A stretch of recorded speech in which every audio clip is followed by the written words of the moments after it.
Student college কর্তৃক আয়োজিত 2025 সালের এসএসসি বুক পরীক্ষার্থীদের বিদায় উপলক্ষে আয়োজিত আলোচনা ও বিদায় অনুষ্ঠানে উপস্থিত আছেন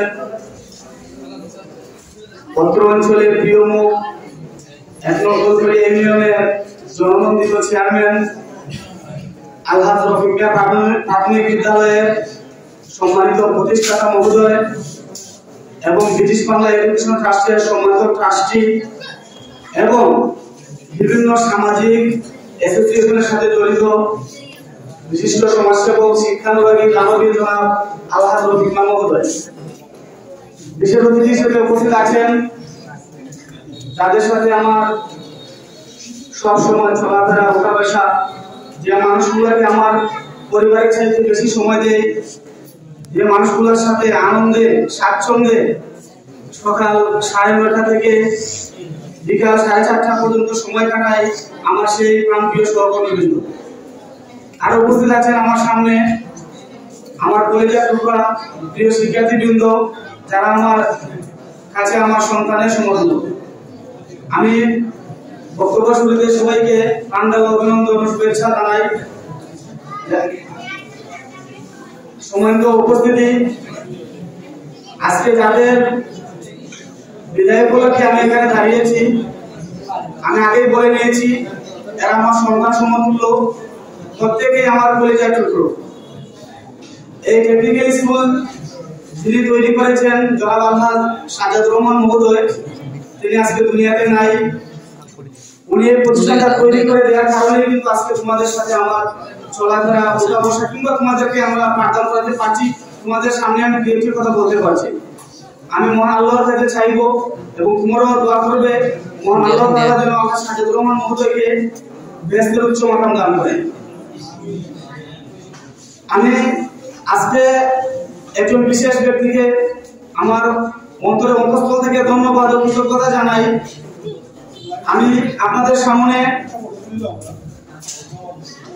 আজকে যে দুই কথা বলতে পারতেছি, যে মানুষগুলো আমাকে তৈরি করে দিয়েছেন, করে দিয়েছেন, তাদের মধ্যে অন্যতম ব্যক্তি হচ্ছেন মরহুম আলহাজ বেলাল আলী মহোদয়। উনি আলহাজ রফিক মিয়া মহোদয়ের পিতা। আমি ওনার কথাটা এই প্রসঙ্গে এখানে আনলাম, তোমরা হয়তো অনেকে জানো না কিংবা অনেকে জানো, আমাদের পার্শ্ববর্তী যে আইডিয়াল হাই স্কুল কলেজ, এই প্রতিষ্ঠানটা গড়তে গিয়ে মরহুম আলহাজ বেলাল আলী সাহেব রাত দিন পরিশ্রম করেছিলেন। আর উনি যদি এই আইডিয়াল হাই স্কুলটা না করতেন কিংবা আইডিয়াল হাই স্কুলের সাথে জড়িত যারা আছেন ওনারা প্রত্যেকেই যদি আইডিয়াল হাই স্কুলটা না করতেন, আজকে আমি তোমাদের সামনে বক্তব্য দিতে পারতাম না। আমি তোমাদেরকে ক্লাসে বারবার বলি, আর যাই হোক আইডিয়াল হাই স্কুল কলেজের সাথে আমি প্রতিযোগিতার যোগ্যই না, এটা বলি না। আমি কেন বলি? বাবার সাথে প্রতিযোগিতা হয় না, চাচার সাথে প্রতিযোগিতা হয় না, প্রতিযোগিতা হয় লেভেলে। আইডিয়াল হচ্ছে আমার এই প্রতিষ্ঠানটা আমার বাবার সমতুল্য প্রতিষ্ঠান, এটার সাথে আমি কখনোই প্রতিযোগিতা করি না। সেই হিসাবে আইডিয়াল যারা করেছেন তার মধ্যে অন্যতম হচ্ছেন জনাব মরহুম বেলাল আলী মহোদয়। উনিও চেয়ারম্যান ছিলেন, জনমন্দিত চেয়ারম্যান, বিশ্ব দানবীর ছিলেন। আমাকে পড়ার পিছনে উনি যদি আইডিয়াল হাই স্কুল না করতেন, আজকে আমি তোমাদের সামনে বক্তব্য দিতে পারতাম না। হয়তো আজকের যে যুব সমাজ যে মাদকের দিকে এগিয়ে যাচ্ছে, আমি সেই মাদকাসক্ত একজনের মধ্যে হতে পারতাম। সেই জন্য মরহুম আলহাজ বেলাল আলী মহোদয়কে ধন্যবাদ জানাই যে আমরা বেফত হয়ে নাই, যে ফারাকার মতো একটা প্রত্যন্ত ছিলেন, উনি আইডিয়াল হাই স্কুল করেছিলেন, ওনার সাথে যারা জড়িত ছিলেন, বিশেষ করে আমাদের গ্রামের যে ব্যক্তিবর্গ আইডিয়াল হাই স্কুল করেছেন, আমি সবাইকে কৃতজ্ঞতার সাথে স্মরণ করি। যারা দুনিয়াতে নাই তাদের বেশ কামনা করি। সম্মানিত উপস্থিতি, এই টেকনিক্যাল স্কুল কলেজটা আলহাজ সাজাদুর রহমান মহোদয় ওনার পরিবারের সবাই করেছেন, বিশেষ করে সায়রুন্নেসা ফুকুজি, বড় ভাই তৌফিকুল আহমেদ টিপু সাহেব এবং তারিকুল আহমেদ অপু সাহেব সহ যারা এই প্রতিষ্ঠানের সাথে জড়িত আছেন এবং ওনারা নিজ অর্থে এই এলাকার সেবার জন্য যে কাজটা করে যাচ্ছেন, আমি সেজন্য তাদেরকে ধন্যবাদ জানাই।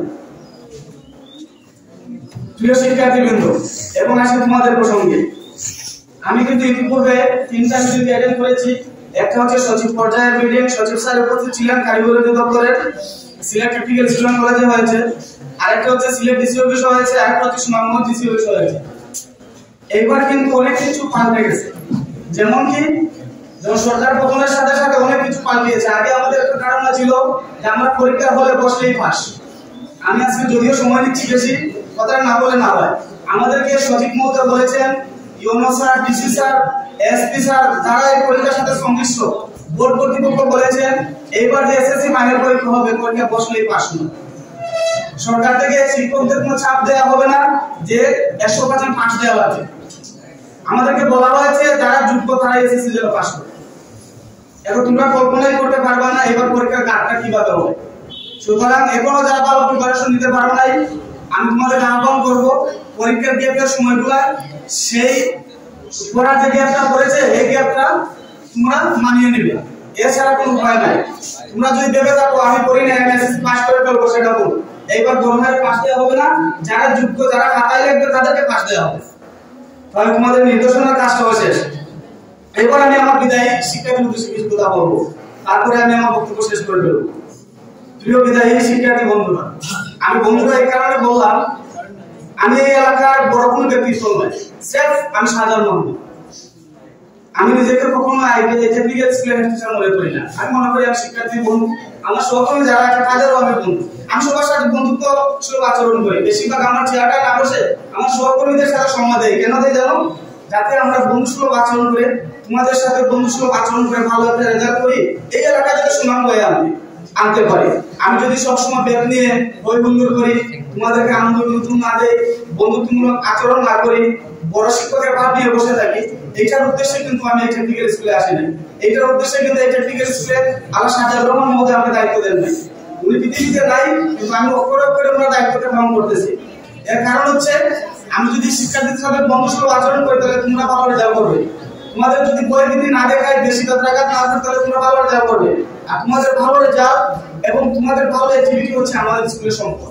ইতিপূর্বে তোমরা জানো যে আমাদের স্কুল থেকে এ প্লাস ওভারঅল এ প্লাস আছে। প্রথম বছর 8টা এ প্লাস, পরের বছর 4টা এ প্লাস, পরের বছর 8টা, পরের বছর 12টা। আমি তোমাদের কাছে এবছরও মিনিমাম 7-8টা এ প্লাস আশা করি। পারবা? ইনশাআল্লাহ। আমার আশা পূরণ করতে তোমরা ইনশাআল্লাহ। আমরা চাই এই এলাকায় রেজাল্ট দিয়ে সুনামের বন্যা বলতে চাইলাম। প্রিয় শিক্ষার্থীবৃন্দ, আমরা গতকাল থেকে আমাদের চেয়ারম্যান মহোদয় মাদকের একটা অভিযানে গিয়েছিলেন। সবাই শোনো, চেয়ারম্যান মহোদয় একটা মাদকের অভিযানে গিয়েছিলেন আমাদের কোলকুলিয়া বাজারে।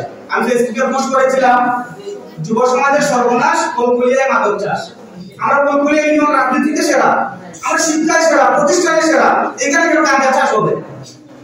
এই যে গাঁজার চাষ যে বিষয়টা আসছে এই কথা বললাম, তোমরা যুব সমাজ এই মাদকের বিরুদ্ধে থাকবে। তোমরা যেন মাদকাসক্ত না হও। আমরা মাদকাসক্ত জাতি চাই না। আমরা চাই না কোলকুলিয়া বাজারে ব্রিজের নিচে বসে পিয়া বা গাঁজা খাও। আমরা চাই না কারাগার পাইয়া লেকের পিছনে, এই যে পাইয়া গান আছে ওইখানে পিছনে বসে তুমি গাঁজা খাও, ইয়াবা খাও, মদ খাও, জুয়া খেলো। আমরা তোমাদেরকে শিক্ষা দিয়েছি মানুষের মতো মানুষ হবে। এই কথা তোমরা মাথায় রাখবা। আজকে তোমরা আমার সাথে সুর মিলিয়ে বলবে, আমি বলবো মাদককে কি না বলে না বলি, মাদক কি না বলি, মাদক না। তাহলে আমরা কি অঙ্গীকার করতে পারি মাদক না?